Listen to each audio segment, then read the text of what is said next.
Okay, in this video we're going to talk about circles and completing the squares. So we'll talk about formulas for circles, how to complete the squares, and doing a little bit about lines and stuff. So there's a video on GeoGebra and how it graphs circles and lines. You should take a look at that. And now that you've seen some graphing, we'll summarize what we went over. So first off, plot the points -2, 1 and 3, 2. This is my x, this is my y, this is another point, that's my x coordinate, that's my y coordinate. So -2 for x, 1 for y. So this is the point -2, 1. 3 and 2, 3 for x, 2 for y. That means this point is 3, 2. So, and we can draw a nice line connecting them like this. There's our line. So how long is that line that I just drew? Well, the way to find out is to rely on Pythagoras' theorem. I can draw this horizontal line and this vertical line, and I know this distance is 5, because you can either count it off, 1, 2, 3, 4, 5, or you can take this endpoint, 3, minus the left endpoint, -2, which is 5. This distance is 1, because we're at a height 2 here and a height 1 there, so 2 minus 1. So, Pythagoras' theorem, a squared plus b squared equals c squared, so that's c. So the distance is 5 squared plus 1 squared. This squared plus this squared equals c squared. That's 26 equals c squared. So c equals the square root of 26. Just take the square root of both sides. Where's the midpoint? Well, the midpoint is halfway along here. So the midpoint is, if we went 5 units to the right, halfway to the right would be 2.5 units. So 1, 2, and 1 unit, 2 units, and a half unit. If we went 1 unit up, halfway would be a half a unit. So the midpoint is there, and that is 1/2, 3 halves. And how do you get those numbers? Well,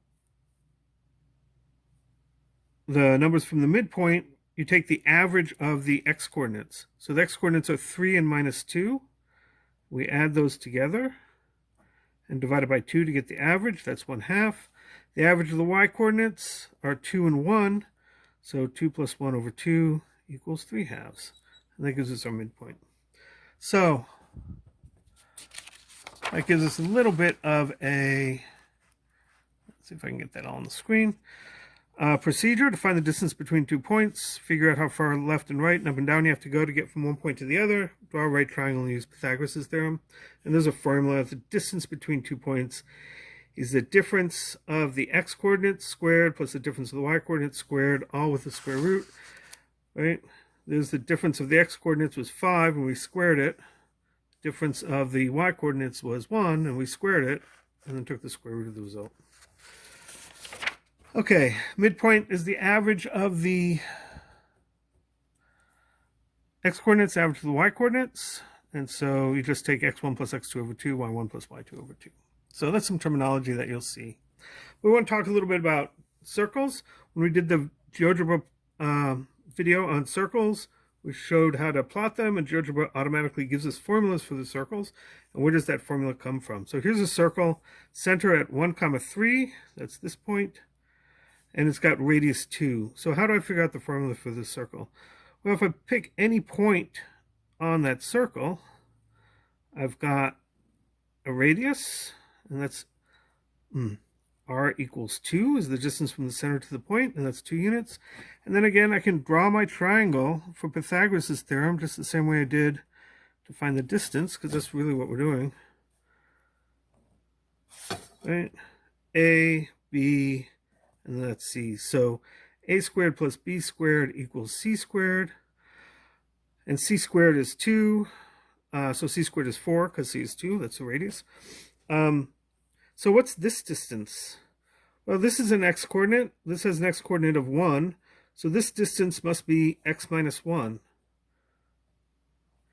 This is, its y-coordinate is y. The y-coordinate here is 3. So b is y minus 3. So x minus 1 squared plus y minus 3 squared equals 4. That's the equation for our circle. So it comes from Pythagoras. If we're thinking about this point, this length is x coordinate minus the center coordinate, which is x minus 1. This length is y coordinate minus this y coordinate of the center, which is y minus 3. And you square both and you get 4. And that's Pythagoras' theorem. And that gives you the equation for the circle. So the standard formula for a circle, x minus h squared plus y minus k squared is equal to r squared. So suppose you're given this as equation of the circle. What's the center and what's the radius? Well, the center is this h and k, x coordinate of the center, y coordinate of the center. The r is the radius. Note, though, that this formula's got minus signs everywhere. So we want to be a little bit careful about that. So I'm going to rewrite this as x minus 2 squared plus y minus 0 squared equals 3 squared. So I want to have a minus sign there, and I need to have y minus something to tell me what k is. If it's just y squared, well, that's just y minus 0, quantity squared. So center is the point h comma k, whatever these two numbers are. And so my center here is minus 2, 0. And my radius is the square root of the 9, 3 squared. Radius equals 3. Okay. So sometimes we see circles with more complicated formulas, and so we want to do something called completing the square, and this comes from the FOIL method of multiplication. If I take x plus 3 quantity squared, remember that something squared is itself times itself. So x plus 3 quantity squared is x plus 3 times x plus 3. FOIL, first, outer, inner, last. First is x times x, and that's an x squared. Outer is the x times this 3, this x times this 3, that's a plus 3x. Inner is these two inner ones, so 3 times x, that's another term. And then last is this 3 times this 3, that gives me a 9. We can add the middle two terms together, x squared plus 6x plus 9. They're actually the same, right? The outer and the inner are actually the same in this case because we're multiplying the same thing by itself.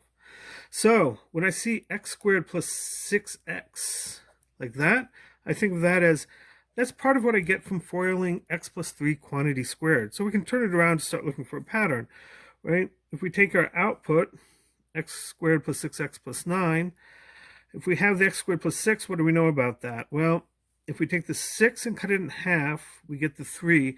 And why do we cut it in half? Well, the outer and the inner gave us two versions of 3x.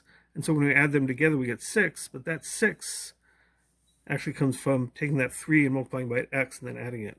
So half of 6 is 3, and then 3 squared is 9. So we can do some other examples like this.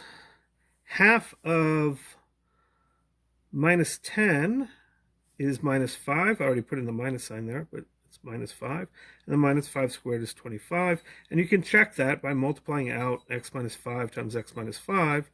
You get x squared minus 5x plus 25. That's x squared minus 10x plus 25. X squared plus 7x. And then you square that. Take the 7, cut it in half, and that'll become 7 halves. Squaring 7 halves gives you 49 over 4. So if you just have the 7, you know you're going to want x plus 7 over 2 quantity squared. And if the 7 over 2 is there, then when you FOIL it out, you get 49 over 4, because 7 over 2 squared is 49. So here's a couple for you to try. We'll just leave that for you to do in the notes. And then finally, so if we have an expression like x squared plus bx, you can complete the square just as we did above, and that can help us find the standard form of a circle. So here's an equation. This is a circle, x squared plus 4x plus y squared minus 6y is the equation of a circle equals 12. Find the center and the radius of the circle and put it into standard form. Well, x squared plus 4x plus something equals x plus something squared. And I know how to finish this off. The 4, take half of that, put that there. Take this and square it, and put it over here. So I get x squared plus 4x plus 4 can be squared. So this is why it's called completing the square, right? If I know what this number is, I can condense this whole expression into a perfect square. Y squared minus 6y plus something is y minus something squared. A minus sign carries over. What's half of 6? So I have minus 3. Take that and square it. That gives me a 9. So now I have these nice equations. How does that help me? Well, I can take x squared plus 4x, which is the beginning of my equation here, and just add a 4 there. And I'm going to need a 12 on the other side. But if I'm going to add a 4 on one side, I need to add another 4 on the other side. And then I have a y squared minus 6y. And I want to add a 9 to that to complete the square. But that means I have to add a 9 to the other side, right? You always have to add the same thing to both sides of an equation. So what do I know about x squared plus 4x plus 4? That's x plus 2 quantity squared. What do I know about y squared minus 6y plus 9? That's y minus 3 quantity squared. What do I know about this number? 16 plus 9 is 25. So what's my center? Minus 2, 3.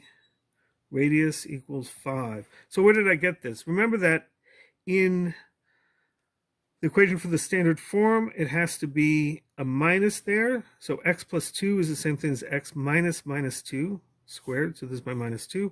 This is my minus sign. That's my 3. 25 is equal to r squared. Take the square root of both sides. You get 5 equals r. And so that's why my radius is 5. So that's called completing the square. That allows us to turn parts of equations into perfect squares. If you have x squared plus bx equals c, you can take the b, divide it by 2, and square it, and you get b squared over 4. You can add that to both sides. Always remember to add to both sides.